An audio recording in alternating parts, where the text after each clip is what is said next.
Start करते हैं new topic से। पूना पैक्ट 1932, इसका रिलेशन है कम्युनल अवार्ड से। अब इसके लिए आपको थोड़ा सा बैक जा कर के पढ़ना पड़ेगा। जैसे कि 1906 में मुस्लिम लीग फॉर्म हुई थी, जिन्होंने मुस्लिम लीग के जो लीडर्स थे वो ख्वाजा सलीमुल्लाह थे, सैयद आमिर अली, खान बहादुर गुलाम, सर सुल्तान मोहम्मद शाह, जिनको आगा खान 3 भी कहा जाता है। वो सारे मिल कर के ब्रिटिश गवर्नमेंट के पास गए और उनसे कहा कि हम लोगों का, क्योंकि मतलब कि हम लोग सेंट्रल लेजिस्लेटिव और प्रोविंशियल लेजिस्लेटिव काउंसिल में अंडर रिप्रेजेंट करते हैं, ठीक है। तो इसलिए उन्होंने कहा कि हम लोगों को सेपरेट इलेक्टोरेट दीजिए, और जहाँ पे हम लोग की मुस्लिम की मेजॉरिटी ज़्यादा है, ठीक है। अब इसके लिए जिनको सेपरेट इलेक्टोरेट नहीं पता है उनको मैं बता देती हूँ सेपरेट इलेक्टोरेट क्या होता है। जैसे कि मान लीजिए 5 लोग किसी एक जगह पे रहते हैं, जिसमें से 3 मुस्लिम हैं, 2 नॉन मुस्लिम हैं, ठीक है। तो मेजॉरिटी किसकी हुई? मुस्लिम की हुई। तो यहाँ पे जहाँ मेजॉरिटी है मुस्लिम्स की, वहाँ पे उन्होंने कहा कि वहाँ से एक मुस्लिम ही स्टैंड करेगा इलेक्शन के लिए, और वोट भी देने वाले मुस्लिम होंगे। मतलब कि जो नॉन मुस्लिम्स हैं उनको पावर भी नहीं होगा, राइट भी नहीं होगा वोट देने का, राइट। उसके बाद ये ब्रिटिश गवर्नमेंट ने उनकी बात मान ली, और मान करके गवर्नमेंट ऑफ इंडिया एक्ट 1909 बना। गवर्नमेंट ऑफ इंडिया एक्ट 1909 को मोरले मिंटो रिफॉर्म भी कहा जाता है। इस बात से मुस्लिम्स तो बड़े खुश थे। उसके बाद फर्स्ट टाइम उनको सेपरेट इलेक्टोरेट मिला था, जिसको गवर्नमेंट ऑफ इंडिया एक्ट 1909 और मोरले मिंटो रिफॉर्म भी कहा जाता है। दूसरी चीज़ ये थी कि दूसरे कम्युनिटीज़ के लोग जब देखे कि मुस्लिम्स को सेपरेट इलेक्टोरेट मिला है, तो उन्होंने भी डिमांड करना स्टार्ट कर दिया। तो गवर्नमेंट ऑफ इंडिया एक्ट 1919 दूसरा जब बना, तो उसमें ब्रिटिश गवर्नमेंट ने अवार्ड किया सेपरेट इलेक्टोरेट सिख को, इंडियन क्रिश्चियन को, एंग्लो इंडियंस को और यूरोपियंस को। तो इसमें गवर्नमेंट ऑफ इंडिया एक्ट को मॉन्टेग्यू चेम्सफॉर्ड रिफॉर्म भी कहा जाता है। मॉन्टेग्यू चेम्सफॉर्ड रिफॉर्म के बारे में आपको पता ही होगा कि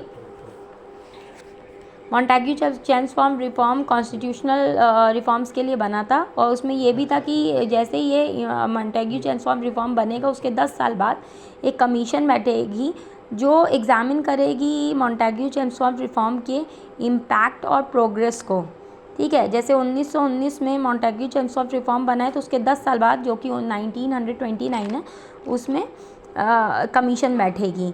अब इसमें क्या हुआ, 1927 को लॉर्ड बर्किनहेड जो थे, उन्होंने 2 साल पहले ही एक कमीशन अपॉइंट कर दिया, जिसमें 7 मेंबर थे और सातों ब्रिटिशर्स थे, और उनके जो हेड थे उसका नाम था सर जॉन साइमन, ठीक है।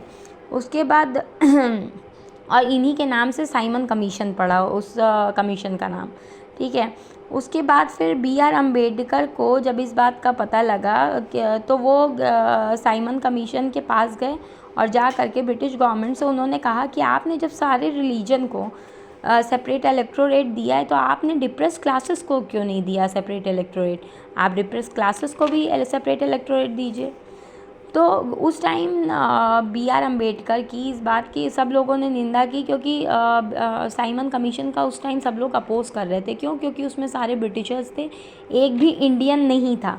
तो उस टाइम साइमन गो बैक का नारा भी लग रहा था, बट उस टाइम BR अम्बेडकर ने ये मौका छोड़ा नहीं। वो गए और जा कर के डिप्रेस क्लासेस के लिए एक सेपरेट इलेक्टोरेट उन्होंने डिमांड की ब्रिटिशर्स से, और इस वजह से BR अम्बेडकर की भी निंदा की गई, ठीक है। उसके और BR अम्बेडकर का मतलब अगेंस्ट हो गए सब लोग, मोस्टली इंडियन नेशनल कांग्रेस, मुस्लिम लीग और जितने क्योंकि वो सारे साइमन कमीशन के अगेंस्ट थे।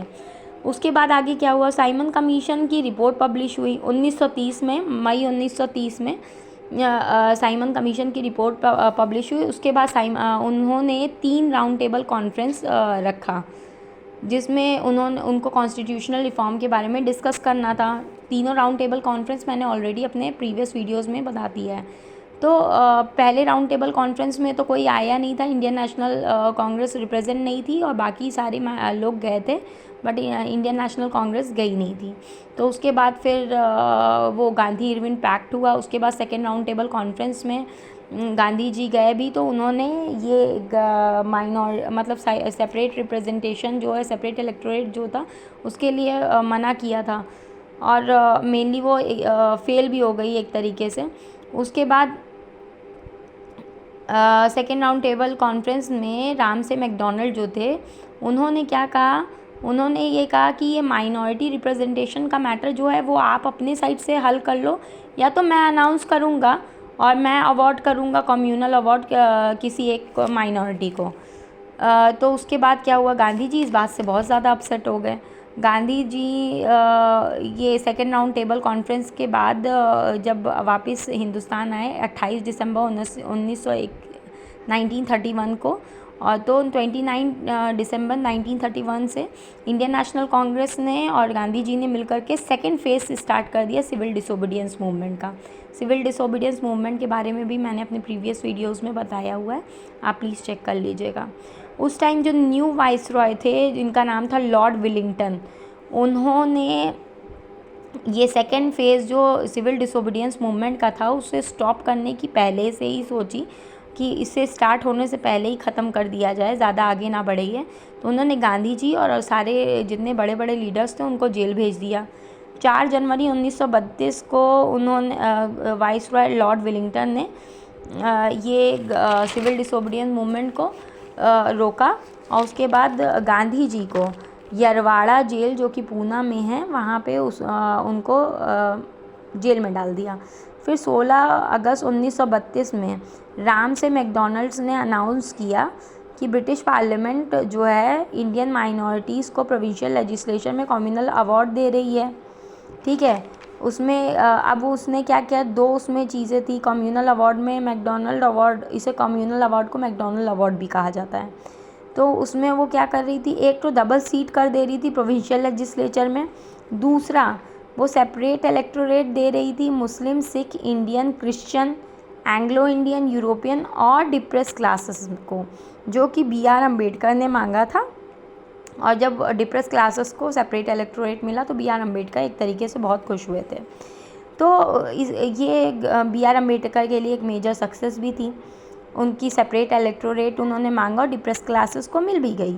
फिर गांधी जी इसके अगेंस्ट थे, सेपरेट इलेक्टोरेट जो कि डिप्रेस क्लासेस को मिला था। स्पेशली इस बात से गांधी जी बहुत ज़्यादा डिप्रेस थे। रीज़न क्या था कि उन्होंने गांधी जी बोल रहे थे कि ब्रिटिश गवर्नमेंट ने इसके थ्रू डिप्रेस क्लासेस को एक सेपरेट इलेक्टोरेट देने के थ्रू उन्होंने एक सोशल डिवाइड भी कर दिया है। डिप्रेस क्लासेस तो एक तरीके से हिंदू ही थे, अब उन्होंने डिप्रेस क्लासेस को सेपरेट इलेक्टोरेट दे करके एक सोशल डिवाइड भी कर दिया है, कम्युनल अवार्ड एक तरीके से दे करके। फिर क्या हुआ, 20 सितंबर 1942 को गांधी जी ने आमरण अनशन शुरू कर दिया, फास्ट शुरू कर दिया, जिसमें उन्होंने बोला कि ये जब तक वापस नहीं होगा, तब मेरे मरने तक या उससे पहले जब तक भी वापस नहीं होगा, मैं तब तक ये फास्ट रखूँगा जेल में रहकर, जो कि वो यरवाड़ा जेल पूना में थे वहीं पे। उसके बाद सेपरेट इलेक्टोरेट वापस लेने के लिए डिप्रेस क्लासेस के लिए उन्होंने ब्रिटिश गवर्नमेंट के ऊपर प्रेशर डाला। तो ब्रिटिश गवर्नमेंट ने गांधी जी से कहा कि ये मैंने नहीं दिया है, ये मुझसे मांगा था BR अम्बेडकर ने, तो आप उनसे बात कीजिए, आप मुझसे क्यों बोल रहे हैं। तो गांधी जी ने मतलब फिर अपना फास्ट कंटिन्यू किया, जिसकी वजह से उनकी हेल्थ डे बाई डे डेटीरिएट होती जा रही थी, बुरी होती जा रही थी, उनकी हेल्थ ख़राब होती जा रही थी, जिसके लिए मदन मोहन मालवीय, सर तेज बहादुर सप्रू और C राजा गोपालाचार्यन सब मिल कर के एक साथ गए BR अम्बेडकर के पास उन्हें मनाने के लिए कि ये जो सेपरेट इलेक्टोरेट उन्होंने डिप्रेस क्लासेस के लिए डिमांड की है वो प्लीज़ वो वापस ले लें। फिर गांधी जी ने BR अम्बेडकर मानने को रेडी नहीं थे, उन्होंने बोला बड़ी मुश्किल से मुझे मिला है, मैं वापस नहीं लूँगा। तो उसके बाद गांधी जी की हेल्थ फिर डिक्लाइन हो रही थी बहुत ज़्यादा, क्योंकि इतने दिन से इंसान ने फास्ट रखा है तो ऑब्वियसली डिक्लाइन होगी। उसके बाद क्या हुआ कि जो गांधी जी को मानते थे उन्होंने सब लोगों ने मिल के BR अम्बेडकर के ऊपर प्रेशर इतना ज़्यादा डाला कि BR अम्बेडकर गांधी जी के पास गए और उनसे बोलने लगे आप ये ऐसा क्यों कर रहे हैं मेरे साथ। और गांधी जी ने बोला कि देखिए ये सही नहीं है, ये तो मुझे करना ही था, तो फिर गांधी जी और बी आर अम्बेडकर के बीच में एक नेगोशिएशन हुआ। 1942 में एक नेगोशिएशन हुआ, उसे क्या बोला जाता है? पूना पैक्ट बोला जाता है। ठीक है, अब मैं नेक्स्ट वीडियो में आपको बताऊंगी ये कम्युनल अवार्ड और ये आपका सेपरेट इलेक्टोरेट पूना पैक्ट के फीचर्स, दोनों के कम्युनल अवार्ड के फीचर्स और पूना पैक्ट के फीचर्स। आपको मेरी वीडियो अच्छी लगी हो तो प्लीज़ सब्सक्राइब कीजिएगा। Thank you so much.